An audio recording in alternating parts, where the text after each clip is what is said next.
Assalamualaikum warahmatullahi wabarakatuh. Yang saya hormati Ibu Eva Lutfi Fakhru Ahsani MPD selaku pengampu mata kuliah pembelajaran Bahasa Indonesia MISD, dan tak lupa teman-temanku yang aku sayangi. Pada kesempatan kali ini, kami dari kelompok 5 akan menyampaikan materi tentang metode SAS untuk membaca dan menulis permukaan. Sebelum itu, perkenalkan dulu kelompok kami yang terdiri dari 9 anggota. Yang pertama yaitu Yasinta Indra Swastika, yang kedua Lailatul Maghfirah, yang ketiga Alfiatur Rahmah Wulandari, yang keempat Ani Kurota Aini, yang kelima Nilda Hidayah, yang keenam Siti Umi Hamdanah, yang ketujuh Mega Yuni Arianti, yang kedelapan Muhammad Alif Saifuddin, yang kesembilan Muhammad Aulia Fatah. Nah, di sini kelompok kami akan membahas tentang rumusan masalah sebagai berikut. Yang pertama, pengertian metode SAS. Yang kedua, prinsip-prinsip metode SAS. Yang ketiga, landasan metode SAS.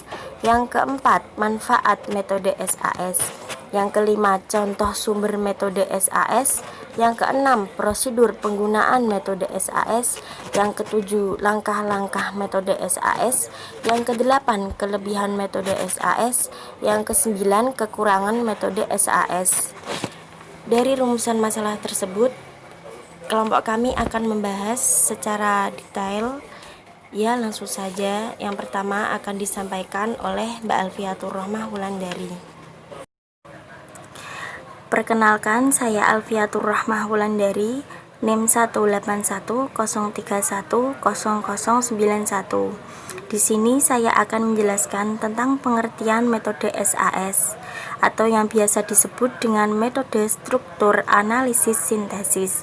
Metode SAS merupakan metode yang dikembangkan oleh PKMM atau Pembaharuan Kurikulum dan Metode Mengajar Departemen Pendidikan dan Kebudayaan RI yang diprogramkan pada tahun 1974. Adapun pengertian lain, metode SAS adalah metode pembelajaran membaca yang dimulai dengan langkah bercerita sambil menunjukkan gambar pendukung. Setelah itu, siswa diajak untuk membaca gambar tersebut yang dilanjutkan dengan membaca kalimat yang ada di bawah gambar. Adapun pengertian menurut beberapa ahli, yang pertama yaitu menurut Supriyadi, yang mengartikan bahwa metode SAS adalah suatu pendekatan cerita yang disertai dengan gambar, yang di dalamnya terkandung unsur struktur analitik sintetik. Yang kedua yaitu menurut Zaujak, mengartikan bahwa metode SAS adalah suatu metode pembelajaran menulis permulaan yang didasarkan atas pendekatan cerita, yakni cara memulai mengajar menulis dengan menampilkan cerita yang diambil dari dialog siswa dan guru atau siswa dengan siswa. Mega Yuni Arianti akan menjelaskan tentang prinsip pembelajaran dengan metode SAS. Prinsip yang pertama yaitu kalimat merupakan unsur bahasa terkecil, sehingga pengajar dengan menggunakan metode ini harus dimulai dengan menampilkan kalimat secara utuh dan lengkap berupa pola-pola kalimat dasar. Prinsip yang kedua yaitu struktur kalimat yang ditampilkan harus menimbulkan konsep yang jelas dalam pemikiran peserta didik.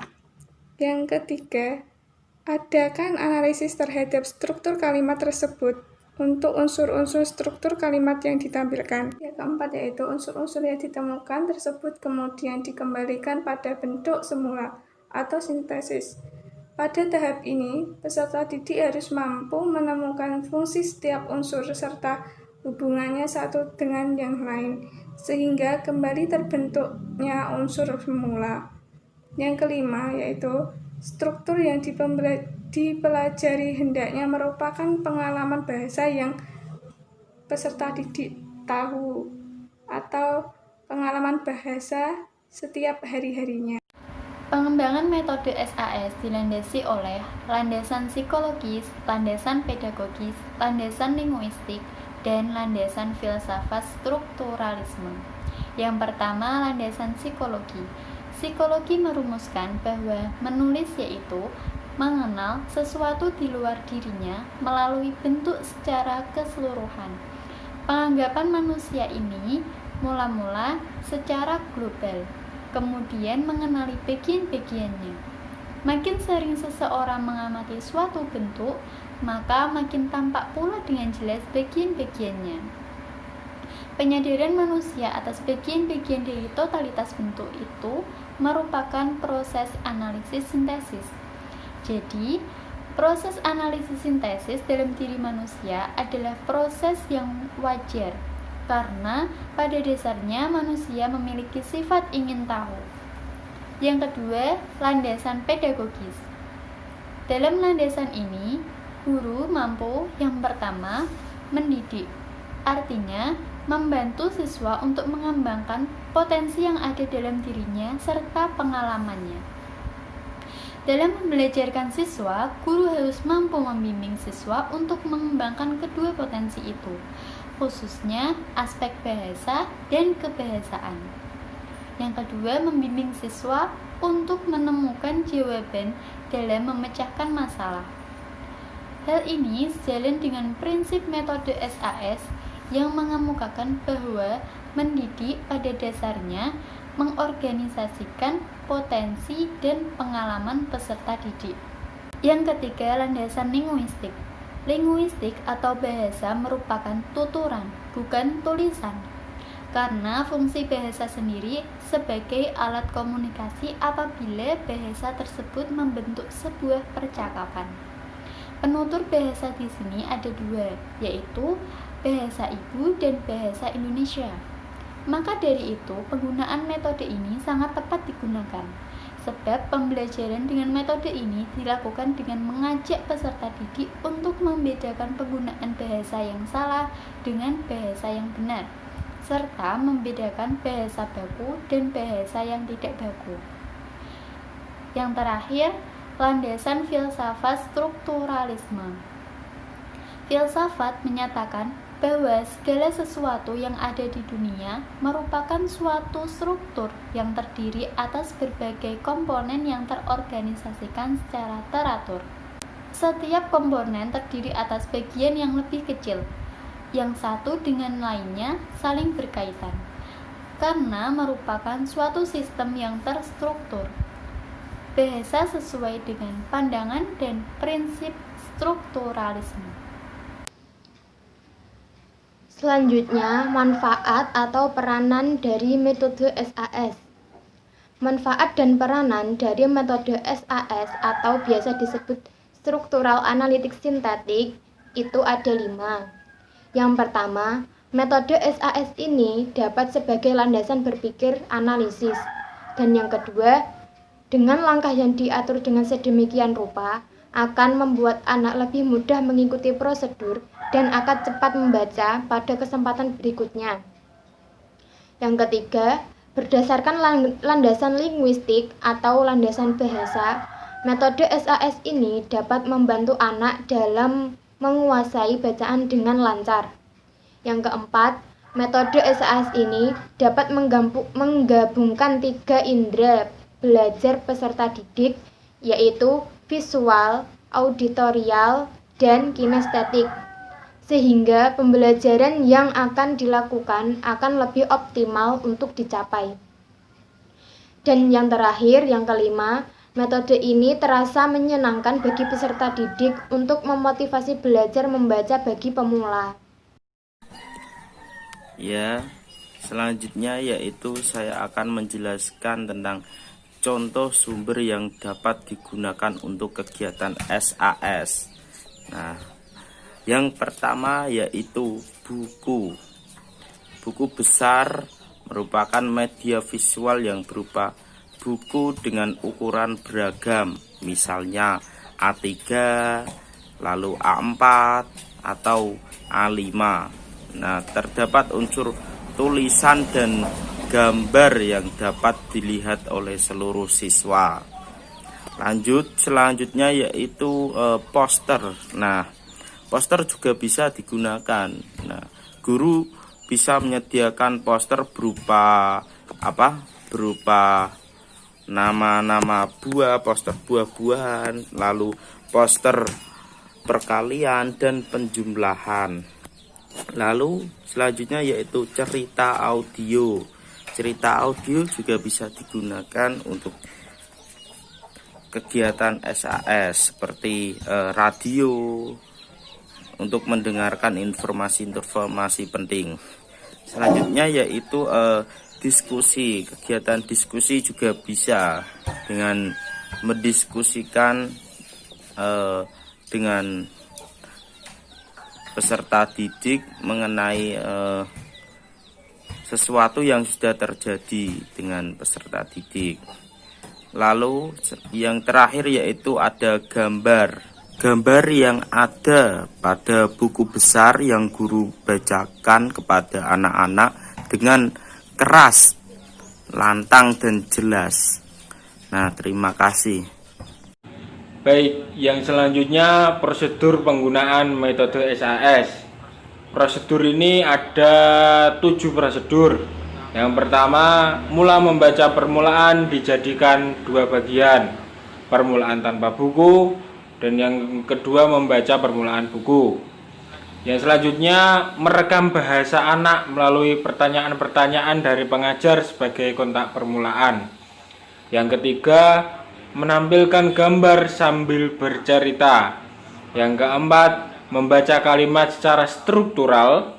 Yang kelima, membaca permulaan dengan buku.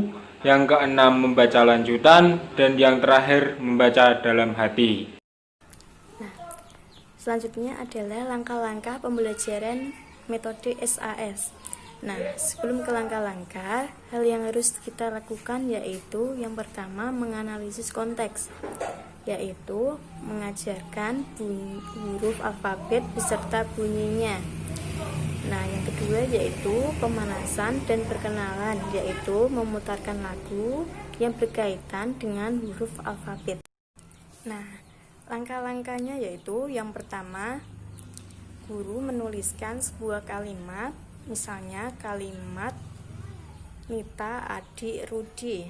Nah, guru menanyai murid apa huruf pertama dalam kata tersebut, misalnya kata Rudi.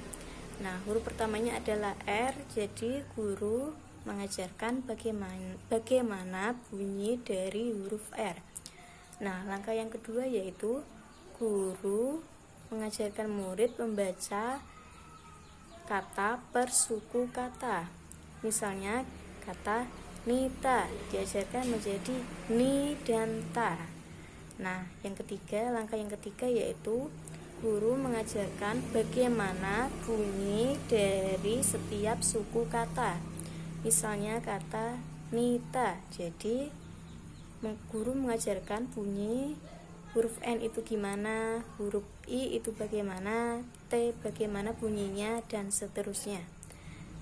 Langkah yang keempat yaitu murid mengidentifikasi bunyi dari setiap suku kata dan menggabungkannya. Jadi misalnya kata Nita, Ni itu bunyinya bagaimana, Ta bunyinya bagaimana, terus digabungkan. Selanjutnya langkah yang kelima yaitu murid menggabungkan suku kata menjadi kata. Jadi lengkap Nita, adik, Rudi. Nah, itu dia langkah-langkah metode SAS yang bisa digunakan. Materi selanjutnya yaitu kelebihan metode SAS. Menurut Broto, kelebihan metode SAS itu ada 3. Yang pertama yaitu sejalan dengan proses linguistik yang memandang satuan bahasa. Jadi untuk berkomunikasi adalah kalimat-kalimat yang ditentukan oleh satuan-satuan bahasa di bawahnya, yakni suku kata, dan fenom atau huruf. Seperti kita ketahui bahwasanya metode SAS adalah metode yang diawali secara keseluruhan, yang kemudian dari keseluruhan itu dicari dan ditemukan bagian-bagian tertentu dan fungsi-fungsi bagian itu. Untuk kelebihan yang kedua yaitu mempertimbangkan pengalaman bahasa anak. Dalam metode SAS, pola pengajarannya itu dilakukan secara terstruktur, analisis, dan dalam penyajiannya dilakukan secara berulang-ulang sehingga membantu anak agar tidak mudah lupa. Gitu. Dan kelebihan yang terakhir atau yang ketiga yaitu sesuai dengan prinsip inquiry. Dengan hal ini dapat merangsang untuk melibatkan diri anak secara aktif sehingga anak mengenal dan memahami sesuatu berdasarkan hasil temuannya sendiri. Dengan begitu anak akan lebih percaya diri karena kemampuannya sendiri. Materi yang selanjutnya yaitu kekurangan metode SAS. Yang pertama, banyak sarana yang harus dipersiapkan untuk melaksanakan metode SAS ini. Jadi sekolah tertentu ada yang merasa kesusahan atau keberatan. Jadi sebelum melakukan metode SAS ini, banyak sarana yang harus dipersiapkan. Contohnya saja itu seperti keterampilan guru menyampaikan metode SAS. Jadi banyak guru di luar sana mungkin yang belum memahami cara menyampaikan metode SAS yang benar, sehingga memang di sekolah tertentu ada yang merasa kesulitan. Yang kedua, metode SAS biasanya digunakan pembelajar di perkotaan dan sedikit di pedesaan. Hal ini dikarenakan mungkin pembelajar yang ada di perkotaan itu sudah tahu bagaimana mengajarkan metode ini dengan baik dan benar kepada siswa. Karena sebenarnya metode SAS ini adalah metode yang tepat diterapkan kepada siswa, karena di sana siswa juga bisa mengetahui mana yang kalimat, mana yang kata, suku kata, huruf. Jadi lebih mudah dalam membaca yang benar. Yang ketiga yaitu metode SAS cenderung agak sulit diajarkan oleh pengajar. Maka di sana-sini metode ini sedikit yang melaksanakan. Seperti yang sudah saya sampaikan tadi bahwa hanya sedikit yang menggunakan metode SAS ini.